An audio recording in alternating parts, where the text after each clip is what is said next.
hidup itu capek gitu, Ustaz. Hidup itu capek. Kalau Ya, udah agak wafat, gimana. udah nggak ada masalah lagi. Itu anak SMP berpikir seperti itu. Anak SMP capeknya apa sih? Bosan hidup.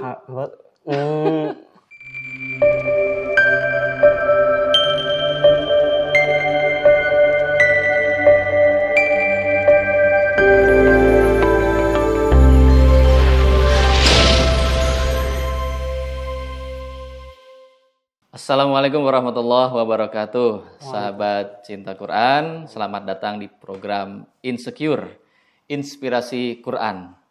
Ini adalah episode pertama dan perdana dalam program Insecure ini. Program ini bertujuan untuk menggali dan mentadaburi makna dari ayat-ayat Al-Quran dan kita kaitkan dengan kehidupan kita supaya kita dapat inspirasi dari ayat-ayat yang kita baca. Bukankah Quran itu adalah petunjuk? Bukankah Quran itu adalah tuntunan? Karena itu kita ingin menggali secara sederhana dari ayat-ayat yang kita kaji, bagaimana Quran bisa menuntun pada kehidupan kita. Itulah tujuan dari tayangan Insecure, Inspirasi Quran. Dan pada tayangan perdana kali ini, alhamdulillah kita sudah kehadiran teman ngobrol saya. Saya di sini sebagai host, nama saya Ageng. Insya Allah kita setelah kehadiran teman ngobrol saya pada siang hari ini, yaitu Akmal Manguntu. Assalamualaikum. Waalaikumsalam. Masyaallah, ini Akmal ini adalah Mahasantri Cinta Quran Center. Sudah di semester berapa ini? Semester terakhir, semester 4. Semester 4. Oh, berarti udah mau lulus bukan? Insya Allah, Ustaz. Insya Allah. Enggak, masih setahun lagi ya. Masih ada pengabdian. Setahun lagi. Jadi Akmal ini adalah Mahasantri yang masuk ke CKC di angkatan 2023. Betul Masuknya 2022 ya? 2022. Jadi sudah 2 tahun di CGC asal Sulawesi, betul ya? Seperti biasa semua santri di CGC ini diajari untuk dapat berbicara ya di depan publik, menyampaikan kajian, menyampaikan ceramah dan seterusnya. Karena itu pada siang hari ini kita akan minta beliau nih untuk menyampaikan salah satu inspirasi dari ayat Quran yang nanti akan kita gali lah ya. Seperti apa inspirasi yang bisa kita ambil begitu. Baik, gimana kabarnya Akmal, sehat? Alhamdulillah, Ustaz, sehat. Alhamdulillah. Kita mau bahas ayat yang mana nih Akmal? Al-Baqarah, Ustaz. Surat Al-Baqarah ayat 214. 214. Bagi sahabat cinta Quran di rumah atau dimanapun berada yang ingin sama-sama kita gali ya dari ayat yang tadi disebut, silakan bisa dibuka mushafnya di surah Al-Baqarah ayat 214. Satu ayat aja per pertemuan, tidak akan banyak-banyak supaya kita bisa merenungkan, kita bisa mengamalkannya dalam kehidupan. Surah Al-Baqarah ayat 214. Kayaknya akan menarik nih. Coba Akmal, apa yang menarik dari ayat itu? Mungkin bisa dibacakan dulu ayatnya supaya pemirsa di rumah tahu. A'udzubillahi minasyaitonirrajim. Am hasibtum an tadkhulul jannata wa lamma ya'tikum mathalul ladzina khalaw min qablikum massathumul ba'sa'u wad-dharra'u wa zulzilu hatta yaqula ar-rasul wal ladzina amanu ma'ahu mata nasrullah ala inna nasrallahi qarib. Alhamdulillah, sadaqallahul azim.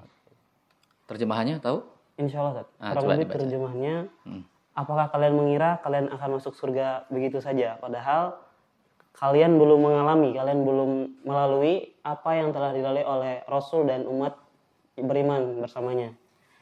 Mereka ditimpa masa kemelaratan, kefakiran, kemudian dorok, kesakitan berupa kesakitan fisik, luka, binasa, dan juga wazulzilu, bencana yang bahkan lebih dari kedua itu, sampai-sampai Rasul dan umat yang beriman kepada bersamanya berkata, mata nasrullah, kapan pertolongan Allah? Yang di akhir ayat ini Allah akhiri dengan ala inna nasrallahi qarib, dengan kalimat ibtida yang ditanbih atau yashuddu sami', ketahuilah bahwasanya Allah itu sesungguhnya pertolongan Allah itu dekat. Ya, Masya Allah.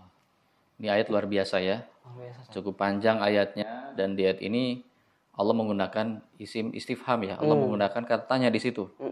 Ya. Pemirsa di rumah coba kita bisa renungi dulu ya apa yang Allah katakan, Allah firmankan dalam ayat ini. Allah kemudian bertanya, apakah kalian menyangka kalian akan begitu saja masuk surga gitu ya? Iya, Ustaz. Am hasibtum an tadkhulul jannah? Apakah kalian mengira akan masuk surga? Padahal kata Allah Ta'ala, kalian belum diuji tuh ya tadi yang sebutkan, diuji dengan hal-hal yang juga diujikan pada umat-umat sebelum kalian, begitu kan, sebelum kita. Penyakit, tadi malapetaka, kesengsaraan dan seterusnya, sampai kemudian orang-orang yang bersama Rasul itu berkata, "Mata Rasulullah, kapan pertolongan Allah?" Ya, maka Rasul menjawab, "Ala inna nasrallahi qarib." Sesungguhnya pertolongan Allah itu dekat. Jadi di situ ada tentang surga, ada tentang ujian bagi orang yang ingin meniti jalan menuju surga, begitu ya. Dan ada tentang sesungguhnya pertolongan Allah itu dekat. Nah, ini menarik kalau kita kupas ya. Akmal, ada cerita apa di balik ini nih? Mungkin bisa sharing. Iya, Ustaz. Sebelum cerita itu, Ana pengen ngungkapin tentang tadabbur Ana terkait ayat ini, Ustaz. Ya, Tadi silakan. kan dari udah diterjemahin, dari ayat ini Ana dapat 2 poin, Ustaz. 2 poin, apa itu? Jadi ayat ini berbicara tentang pertama sabar, Sabar, dan kedua yakin. yakin. Sabar dan yakin ya. Dan dengan kedua poin ini, ayat dan dengan kedua poin yang Ana tadabbur ini, kurang lebih menjadi jawaban atau menjadi penguat, Ustaz. Penguat. Jadi dulu waktu di kelas SMP atau SD gitu, Ustaz. Ana Kalau kita flashback dulu ya, flashback. Berapa flashback. tahun ke belakang nih? SMP itu berapa? 10 tahun yang lalu atau 20 kurang tahun? lebih, Ustaz. Iya, iya. Silakan. SMP. Terus waktu SMP ya? Kelas 8 atau kelas 9 gitu. Tahun berapa antum SMP itu? Tahun 2017-2018. Dari 2016, 2018. Serius 2017 masih SMP? Itu kan baru kemarin 2017 ya? Ternyata udah lama ya? Masya Allah, sahabat cinta Quran udah pada tua nih. Ya, lanjut. Gimana? Tahun 2017 ada apa nih? Pernah satu lagi ngapain ya? Tiba-tiba terbersit pemikiran atau gagasan. Hidup itu capek gitu, Ustaz. Hidup itu capek. Capek. Saya kan kalau ke sekolah itu kurang lebih Emang anak SMP capeknya apa sih? gini, Ustaz. Anak SMP ya? SMP, Ustaz. Udah merasa lelah dengan kehidupan. Apa yang bikin seorang anak SMP merasa lelah dengan kehidupan? Mungkin dari banyak Apa faktor, itu? Ustaz. Cuma Ya, kalau ya. Gimana? kalau saat itu yang Ana rasain kan kalau ke sekolah, itu kan waktu itu saya belum mondok, Ustaz. Masih Belum mondok. sekolah negeri. Sekolah negeri ya, oke. Kalau mau ke Bolak-balik ya, pulang pergi ke bolak-balik. rumah ya. Oke. Sekolah tuh lewatin sekampung atau 2 kampung gitu. Kurang lebih 7 km. Masya Allah. Jadi 7 km jalan kaki atau gimana? alhamdulillah naik angkot kalau Naik di kelas angkot dari rumah ke sekolah 7 sekolah. Naik 7 angkot. km. Oke. Di kelas 8 Kemudian? kelas 9 baru naik motor. Jadi dengan berbagai faktor juga yang lain, Ustaz, Ana rasa kayak capek banget hidup gitu, Ustaz ya. Capek yang kemudian mengarahkan pada kesimpulan pengen udahan aja, maksudnya pengen cepet-cepet selesai gitu. Udahan apa nih? Udah ingin cepat selesai, Ustaz. Sekolahnya. Bukan. Apanya? Maksudnya ya udah sih. Selesai apa nih? Aduh, kering juga nih. Ini kering syarat nih, gimana? Pengen selesai apanya nih? Maksudnya capek hidup kan. Sampai hidup, bosan hidup. Kata kasarnya gitu, Ustaz. Ya Allah. Nggak juga, Ustaz. Sampai level itu. Ya kurang lebih, maksudnya mungkin hanya pikiran-pikiran terbesit, cuma memang Oke. jadi pemikiran tersendiri gitu, jadi renungan tersendiri. Capek hidup, akhirnya pengen lebih cepet-cepet lah, cepet-cepet supaya selesai nih. Cepet-cepet ke surga ya. Cepet-cepet ke surga. Akhirnya Tapi nggak pada tahap melakukan apa, nggak kan?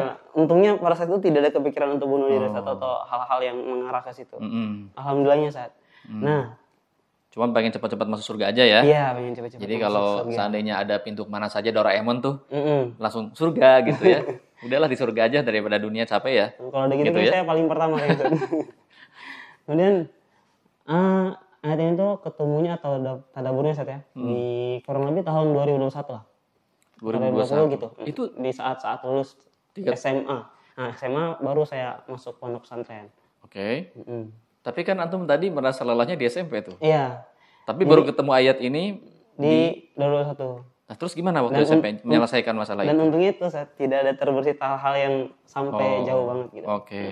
Setelah antum SMA, kemudian membaca ayat ini, dapat insight dari situ, baru antum paham, oh ternyata dulu waktu saya SMP merasa lelah itu, sebenarnya kelelahan itu adalah ujian dari Allah, begitu. Ujian dari Baru Allah. tersadar setelahnya ya. Jadi ada masukan untuk tujuan itu. Am hasibutum an tadkhulul jannah kan Sat ya. Jadi ujian kan pasti ada Sat. Sama Jamalnya udah dijelasin atau dijelaskan juga Al-Baqarah 155 itu. Jadi karena udah memang ada dan pasti capek, Allah ngingetin sekaligus kasih tahu saya bahwa saya umat terdahulu itu pernah ngerasain juga. Jadi kuncinya sabar. Samping sabar, ada juga yakin. Ala inna nasrallahi qarib. Bahwasanya yakin akan pertolongan itu dekat gitu. Masya Allah.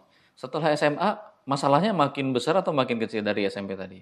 Seiring bertambahnya waktu dan seiring bertambahnya umur, seiring bertambahnya tanggung jawab, pastinya masalah-masalah itu pasti ternyata masih lebih besar lagi ya. Ternyata setelah SMA antum akan melihat waktu SMP memang nggak ada apa-apanya gitu kan? Iya Sat. Sekarang gimana sekarang? Lebih banyak lagi? Karena udah ada ayat ini Sat. Jadi maksudnya udah ada benteng lah. Jadi tapi masalah tidak akan pernah hilang kan ya? Masih ada dalam hidup kita dan levelnya itu terus ya bervariasi. Seiring bertambahnya tanggung jawab. Betul. Jadi selesai satu masalah muncul masalah lainnya. Hidup ini memang pasti ada masalah. Pasti. Kalau sudah tidak ada masalah, ya tinggal mati aja kan? Itu Sat. Jadi kalau udah wafat, udah berhenti masalah. Iya. Masalah di dunia. Baik. Tapi kira-kira apa sih masalah terberat yang bikin hidup itu merasa lelah menurut antum ya sampai usia antum sekarang? Atau mungkin waktu SMP itu anda penasaran apa sih masalah terbesarnya waktu itu? Coba. Sebenarnya karena masih anak-anak atau gimana Sat? Ya masih anak-anak tapi ada nggak? Yang bikin capek itu apa? Kan cuma belajar aja, belajar, makan, tidur, belajar, sekolah, makan, tidur. Apa yang menjadi masalah waktu itu? Kurang tahu spesifiknya Sat ya. Cuma memang karena itu kan entah kenapa tiba-tiba ada mikir seperti itu, maksudnya capek gitu. Capek aja. Ya? Jadi karena capek, kalau udah selesai, udah wafat kan udah nggak ngerasain itu lagi kan. Jadi pengen. Ngeri loh sampai pemikirannya terlalu jauh ya. Kalau udah wafat, udah nggak ada masalah lagi. Itu anak SMP berpikir seperti itu. Biasanya kalau dulu ya anak-anak SMP, anak-anak kecil lah zaman itu ya, kalau merasa punya masalah, aduh, kayaknya enakan jadi orang dewasa deh itu, ya kan? Nggak usah sekolah, ya kan? Nggak usah tiap pagi berangkat sekolah ngerjain PR, dimarahin guru, dimarahin orang tua, nggak capek. Jadi orang dewasa enak, bebas kemana-mana, ya kan? Ini waktu kita lagi kecil ya, pernah nggak ngerasain kayak gitu? Waktu kita lagi kecil kan? Jadi pelariannya bukan wafat kayak itu, kayaknya antum kejauhan itu mikirnya. Ngeri juga saya kalau ada yang kayak gitu ya. Coba Bapak Ibu sekalian, sahabat cinta Quran, mungkin ini jadi refleksi juga ya. Kadang anak-anak kita itu ada masalah-masalah yang mungkin tidak tersampaikan, terpendam, ya. Ngerinya itu melakukan hal ekstrim. Barangkali dari sekarang bisa kita coba ngobrol ya sama anak-anak kita, begitu kan? Sama adik-adik kita, agar terbuka, agar bisa dicarikan solusi kalau ada masalah. Takutnya kayak saudara kita Akmal ini sampai mikirnya kalau wafat kayaknya enak nih. Waduh, ngeri juga. Kalau dulu kita gitu, kayaknya kalau jadi orang dewasa enak, nggak ada masalah, bebas, bisa cari duit, gitu kan? Nggak ada yang larang, gitu. Itu pikiran anak kecil. Tapi setelah kita dewasa, apa yang terjadi? Pengen kecil lagi. Pengen kecil lagi. Kenapa? Ternyata masalahnya lebih besar daripada waktu kecil, ya kan?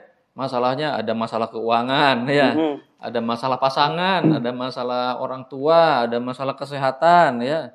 Tagihan ini itu, utang ini itu. Wah, karenanya ternyata lebih besar masalahnya, betul kata Atum tadi. Seiring usia ya, seiring itu pula tanggung jawab semakin besar, masalah semakin besar dengan level berbeda.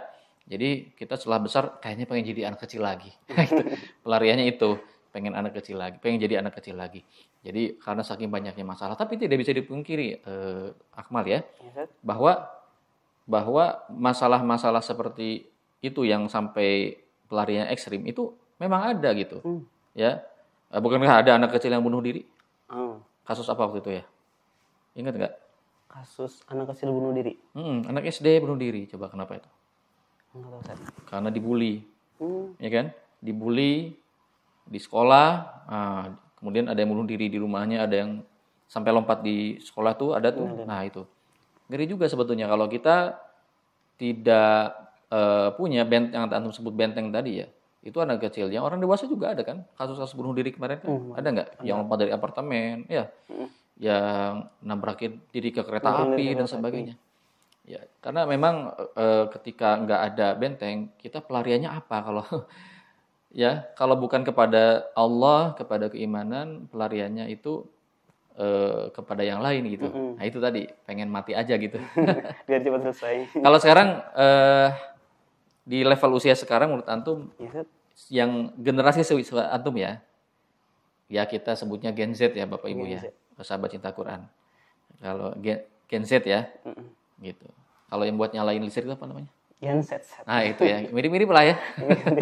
Pakai S dan Z. Iya, genset kalau itu kan mirip-mirip. Kenapa mirip? Karena bisa membangkitkan. Nah, kalau generasi dia Akmal ini Generasi membangkitkan pembangkit. umat ya gitu. Kalau itu kan bangkitkan listrik kan. Jadi sama-sama ada aliran, ada setrum. Wah, untuk membangkitkan umat. Ini cocokologi aja. Pembangkit. Siap. Ya. Irisan kesamaan. Nah, kalau kita ingin tahu nih kalau untuk yang usia antum ya, segenerasi antum, ini sebenarnya masalah rata-ratanya apa sih atau masalah terbesarnya apa sih yang dihadapi dalam hidup? Kalau kita yang sudah usia ya generasi di atas antum ya kan beda lah ya, masalah yang hadapi beda. Mungkin sahabat cinta Quran di sini Bapak Ibu ya, apa yang dihadapi sehari-hari, apalagi ini bulan-bulan apa nih? Wah, ini bulan-bulan ini Juni, Juli ya. Besok Juli. Wah, Bapak Ibu di rumah pasti lagi pusing nih, anaknya masuk sekolah, betul nggak? Ada yang baru masuk SD, ada yang baru masuk SMP ya. Pasti pusingnya di situ ya. Sudah saya tebak sahabat cinta Quran sekalian. Tapi kita ingin tahu kalau generasi Akmal ini pusingnya apa sih? Yang bikin hidup ini jadi masalah, bisa cerita Akmal? Kira-kira apa? Kalau dari anak sendiri saja, Ya, kecemasan yang sekarang atau yang dikhawatirkan sekarang ya bebas boleh. terkait masa depan sih, Ustaz. Masa depan. Bingung mau kemana ataupun cemas setelah ini mau kemana, Hmm. dan juga kalau di sini kan dibidik menjadi dai. Hmm. Kalau perkara dakwah, kira-kira dakwah ke depannya gimana gitu, Ustaz? Jadi, Masya Allah. Masalah umatan ya. Kalau ke depan gimana? Permasalahan Palestina udah dengar pasti sahabat cinta Quran juga, atau banyak juga permasalahan tentang moral, akhlak dan juga lain sebagainya. Itu kan kurang lebih karena kita yang generasi anak mungkin yang akan memegang tanggung jawab selanjutnya, ini kan menjadi PR juga bagi generasi kita kan. Nah, mungkin itu saat kecemasan atau hal-hal yang dikhawatirkan dari anak sendiri, mungkin bisa mewakili Kecemasan tentang masa depan salah satunya ya. masa depan. Nanti nasib saya seperti apa? Nanti penghidupan saya dari apa begitu? Jodoh saya siapa? Ada itu? Oh, ada. Ada. Salah satu kecemasan generasi Z. Oke, itu yang tentang masa depan. Tapi kalau yang dihadapi saat ini di depan mata, ada nggak sih yang bikin masalah buat generasi Z ini? Yang ada dihadapi di depan mata. Yang itu bikin apa istilahnya orang zaman sekarang tuh overthinking. Hmm. Overthinking sehingga menimbulkan anxiety. Oh, itu bahasa-bahasa keren ya. Tahu ya? Anxiety. Overthinking, anxiety, kecemasan gitu kan. Kecemasan. Karena anak sekarang begitu si antum. Dikit-dikit anxiety ini, aduh overthinking nih. Pengennya healing, makanya jadi sering-sering healing kan. Kok kayaknya banyak masalah banget gitu ya. Dikit-dikit healing. Tahu nggak healing itu artinya apa? Healing apa sih? Healing Apa healing untuk itu? ini ya? Untuk refreshing bagi orang Refreshing. sekitar Heal itu apa? Heal. atau heal. Refresh mungkin Penyembuhan. penyembuhan. Jadi healing itu penyembuhan. Oh, Kalau penyembuhan berarti sakit kan? Coba sakit apanya coba? Sakit mental bagaimana? Makanya isu mental health juga kan jadi perhatian kan generasi sekarang. Apa kira-kira yang menurut antum yang ada di hadapan yang dihadapi sehari-hari itu tuh yang jadi masalah pada umumnya di generasi antum? Ini masalahnya saat bingung. Selain kecemasan tentang masa depan ya tadi, apa? Atau misalnya ada nggak masalah antara misalnya dia dengan orang tua misalnya, atau masalah di hadapan misalnya ya studi misalnya, itu jadi masalah nggak buat generasi antum? Oh iya. Studi ini aduh kapan selesainya, kok susah, harus belajar, harus kuliah. Studi iya sih, Sat. Terkait Pendidikan, Sat ya. Lebih ke mudah untuk menyerah sih kayaknya, Sat. Mudah untuk menyerah. Maksudnya ini susah banget gitu. Ya udahlah. Kenapa ya mudah menyerah ya? Kenapa ya? Bawaan kah atau gimana Ustaz? Bawaan, gitu ya. Kurang tahu sih. Atau mungkin mudah menyerah karena sekarang kan kita gampang scroll ya. Wah, kayaknya teman-teman saya ini cepet banget suksesnya nih. Oh. Sementara nih saya masih gini-gini aja. Ada nggak kayak gitu? Ya, karena ini ya scroll mungkin banyak lihat orang yang sukses, Membandingkan diri dengan terus membandingkan diri dengan orang lain kan. Akhirnya dia mengira bahwa masalah dia itu paling besar. Karena kalau kita lihat di Instagram ya, ada nggak orang posting masalah? Ada nggak? Nggak ada kan? Yang ada flexing semua kan? Padahal kita nggak tahu di balik flexing kesenangannya itu siapa tahu memang dia itu senang. Bukan. Siapa tahu memang dia menyimpan sesuatu yang ya ada pain lah dalam hidupnya. Betul kan? Ada penderitaan yang dia nggak posting ya. Coba aja kalau antum posting Instagram, masa antum posting kesengsaraan, penderitaan? Enggak kan? Antum posting kalau di medsos posting hal-hal yang membanggakan, yang bisa dibikin flexing lah ya dalam bahasa kita kan begitu. Ya, ketika kita membandingkan hidup dengan orang lain, seolah kita punya masalah yang paling besar, benar nggak? Betul. Ya kan? Jadi mungkin tadi masalah studi mungkin salah satunya, mungkin ada juga masalah keuangan, mungkin ada yang punya masalah dalam hubungan dengan orang tua, dengan saudara-saudaranya mungkin, ya, dan banyak lagi masalah yang dihadapi. Dan pada satu tahap memang kayaknya betul ya, ingin lari aja gitu kan. Antum suka lari? Suka lari, jogging. Tapi lari dari kenyataan? Lari dari kenyataan? Enggak ya, jangan ya. Misalnya. Jangan lari dari kenyataan, harus dihadapi. Kenapa? Tadi ayat tadi. Yang tadi dibacakan Akmal tadi. Tahu nggak ayat itu asbabun nuzulnya gimana? Turunnya kapan? Turun. Tahu nggak? Kapan turunnya ayat itu? Biar kita paham konteksnya nih. Sempat baca-baca juga yang saat ya. Kalau nggak salah ada dua pendapat. Nah, ini ujian UAS. Iya, Ya jawab. Kalau UAS termasuk ke dalam permasalahan yang bikin. Oh, itu masalah. Masalah juga ya? Masalah. Jadi tapi ujian hidup itu termasuk ujian akhir semester. Sekarang lagi ujian. Ayat ini turun ketika perang Ahzab. Atau disebut juga perang Khandaq. Tahu ya? Tahu. Perang Khandaq itu. Di perang Khandaq itu kan umat Islam itu dikepung. Sampai mereka harus bikin apa? Bikin parit. Kenapa bikin parit? Karena dikepung. Beda dengan perang-perang sebelumnya yang face to face, ya, umat Islam melawan orang-orang kafir Quraisy. Kali ini umat Islam dikepung oleh berbagai kelompok golongan. Makanya disebut Ahzab. Ahzab artinya kelompok-kelompok, golongan-golongan, karena orang-orang Quraisy ini bawa banyak koalisi. Dikepung coba dari berbagai sisi, dari sini, dikepung. Pernah nggak kita dalam hidup itu kayak dikepung masalah gitu? Pernah, Mang? Merasa seperti itu? Mungkin pas SMP itu ya? Mungkin. Akhirnya muncul kesimpulan. Iya, muncul kesimpulan karena kayak dikepung gitu. Dikepung. Gitu tuh kayak nggak bisa lari, itu kayak perang Khandaq gitu. Ada masalah A, B, C, D, ya. Sahabat cinta Quran, Bapak Ibu di rumah mungkin merasakan ini bulan-bulan ini dikepung apa?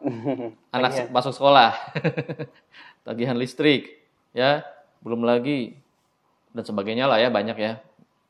Jadi kita tuh kayak dikepung masalah gitu. Perang Ahzab, umat Islam dikepung. Itu saking dikepungnya itu sehingga umat Islam itu merasa ketakutan. Wajar nggak? Wajar. Kita kalau punya masalah merasa tertekan, ya kan? Merasa takut. Nah, di perang Ahzab itu umat Islam merasa ketakutan tuh. Bayangkan aja tuh, musuh sudah ngepung, udah siap dengan segala persenjataan mereka. Jarak antara mereka dengan musuh cuma apa tadi? Cuma batasan parit. Cuma parit aja. Itu pun harus dijagain. Karena kalau nggak dijagain gimana? Lewat masuk musuh kan. Coba bayangin. Itu di dalam kota gitu. Udah ya bahasa kita terpojok ya kan. Kan di dalam kota tuh. Mau kemana ya kan? Kalau mereka masuk ya udah habis. Bisa dibayangkan. Nah, sehingga sampai tadi keluar ungkapan tadi, mata nasrullah. Kapan pertolongan Allah? Karenanya turun ayat ini untuk mengingatkan wahai umat Islam, ya, ini kalau kita baca di tafsir At-Tabari, di tafsir At-Tabari, dijelaskan di sini makna daripada ayat tadi. Maknanya adalah kurang lebih ya.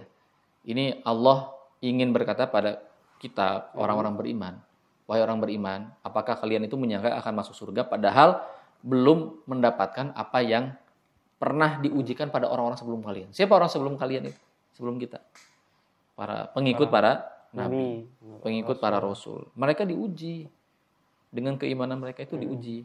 Diujinya apa? Ada yang diuji penyakit, ada yang diuji kemiskinan, ya, goncangan, ada yang diuji dengan datangnya musuh, begitu. Jadi ujiannya banyak. Gitu. Justru ujian itulah ketika kita menghadapi dengan apa tadi? Dua tadi apa? Dengan sabar dan yakin. Dengan sabar dan yakin, ujian itu akan mengantarkan menuju surga. Masya Allah. Tapi kalau kita dapat ujian terus ngumpat-ngumpat, nyalain takdir gimana tuh? Kira-kira dapat surga nggak? Nyalain takdir. Nyalain takdir, kenapa aku begini? Ya Allah, kenapa di antara semua manusia di dunia aku yang dapat masalah ini? Pernah nggak Bapak Ibu, sahabat cinta Quran? Pernah nggak Mal merasa seperti itu? Merasa seperti itu, apa maksudnya? Di antara semua yang ada di dunia, kenapa aku yang dapat ini? Why me? Gitu. Ini. Kata Allah, why not? Kata kita, why me Allah? Why me? Kata Allah, why not? Kenapa enggak? Karena kamu itu ingin diangkat derajatnya.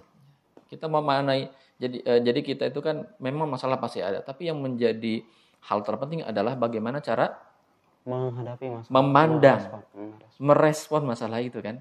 Mau dipandang sebagai apa? Sebagai takdir buruk, ya kan? Sebagai kesialan, atau kita pandang sebagai ujian. Kalau ujian, nih, Akmal, kalau udah ujian berarti? Kalau udah ujian berarti untuk ngedapatin nilai. Nilai, ada nilai di situ, dapat nilai, ada value kita. Kalau anak sekolah tuh habis ujian, dapat rapot. Dapat rapot, setelah itu? Dapat berarti naik kelas. Naik kelas kan? Habis ujian naik kelas. Jadi bagaimana kita memahami masalah kan? Oh, masalah ini supaya saya naik kelas nih. Supaya saya naik tingkat. Ya kan? Banyak masalah menghubung kita kayak perang azab gitu kan? Tidak lain itu sampai kepada kita sampai pada tahap ya Allah, kapan pertolongan Allah? Itu kan udah tahap ekstrim tuh kalau udah gitu, udah kayak putus asa kan? Tapi seorang beriman tidak pernah sampai pada titik putus asa. Ketika hampir sampai titik itu, dikembalikan semuanya kepada Allah ya. Mata nasrullah. Allah menjanjikan apa? Ala inna nasrallahi qarib. Inna nasrallahi qarib. Sesungguhnya pertolongan Allah itu dekat. Jadi cara kita pandang masalah, betul ya? Cara kita pandang masalah ini kita pandang ini naik tingkat, ini ujian keimanan, ini jalan menuju surga. Ya, karena di sini disebutkan di sini bahwa barang siapa yang menyangka gitu, atau dia ingin hidupnya tuh nyantai-nyantai aja, tidak menempuh ujian-ujian yang pasti akan didapatkan bagi orang yang mau taat sama syariat, ya kan? Mau taat sama syariat. Dia inginnya gampang-gampang aja, dia nggak akan dapat surga, karena nggak ada ujiannya gitu, ya kan? Karena yang gampang-gampang itu cenderung ya menjauh dari syariat kan, ya. Apa yang gampang aja dapat duit gimana? Pinjol, ya nggak? Kan pengen gampang tuh. Padahal kalau nggak pinjol, wah kita setengah mati nih untuk mendapatkan penghasilan misalnya. Itulah ujiannya. Atau biar cepat kaya, apa sekarang yang marak ini? Yang marak? Biar cepat kaya nih. Riba, judi online kan? Oh, iya. Dia nggak? Banyak nggak? Bahkan generasi antum sekarang juga ya banyak yang terjerat pada judi online. Kenapa? Kenapa orang mau terjebak pada hal haram? Lebih mudah, lebih singkat dan lebih mudah, lebih singkat. Padahal juga susah juga ya menang di judi online kan. Coba, kan banyak kasus itu. Judi kalah, akhirnya rumah kejual, kendaraan dijual, tanah dijual. Miskin dia, udah miskin digugat cerai istrinya. Lari istrinya. Benar-benar kan gara-gara apa? Judi online. Ya, kenapa dia pengen jalan pintas? Karena tidak ada tentang pandangan tadi. Tidak sabar kan? Tidak sabar. Tidak sabar. Jadi memang kesabaran itu yang di balik itu ada pahala yang besar ya dari kesabaran kita. Ya mudah-mudahan kita semua termasuk orang-orang yang oleh Allah diberi kesabaran dalam hidup kita.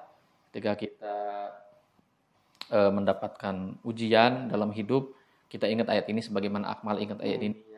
Ada ujian dalam hidup, ya Allah, kenapa aku? Ya Allah, banyak sekali ingat ayat ini. Bahwa semua ujian apapun itu diberikan Allah pada kita karena Allah sayang sama kita.